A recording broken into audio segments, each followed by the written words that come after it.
We invited Aissatou Dicko, head of the Joint Data Center on Forcible Displacement, a collaboration between the World Bank and UNHCR, to discuss their data collection efforts and how they are working to make the data that the United Nations holds public.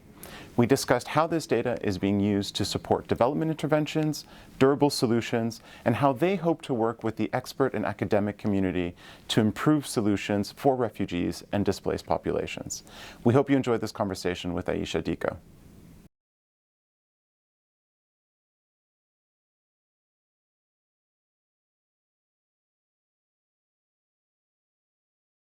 Building up from the World Bank and UNHCR long-standing decades of partnership, like the bank being one of the most reliable international organization on development, and with decades worth of collecting and analyzing socioeconomic data, and then UNHCR, with its protection mandate, to come together to try to see to which extent we can leverage each other's comparative advantage to start filling in the gap on the forcibly displacement, with the vision of really improving the life of the forcibly displaced and the community where they live.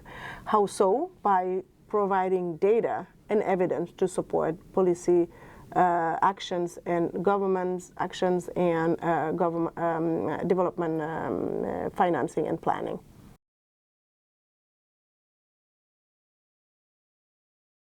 We collect socioeconomic data from household budget surveys, labor force survey, censuses, mixed demographic and health surveys. So these are the data that we collect in each of the survey, but we also collect surveys on standalone targeted, surveys where we collect the data, socioeconomic profile of the forcibly displaced, looking at their welfare, access to certain thematic, access to education, access to jobs, access to financing and whatnot. So all of that data is compiled on what we call a platform Microdata Library. You have the Microdata Library of the bank and the Microdata Library of the UNHCR that we have helped establish, where you have all of these data sets available on the forcibly displaced with some of the these different metrics that I mentioned that are available for anyone, for any researchers to use, in the terms of their work.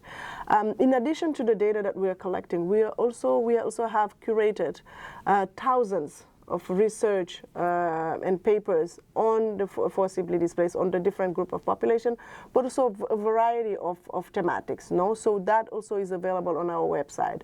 And then finally, one tool that I think will be very important for the research committee is a platform we call DWRAP, which is compiling the URA policies on refugees for over the 57 years, which is also available for researchers to access.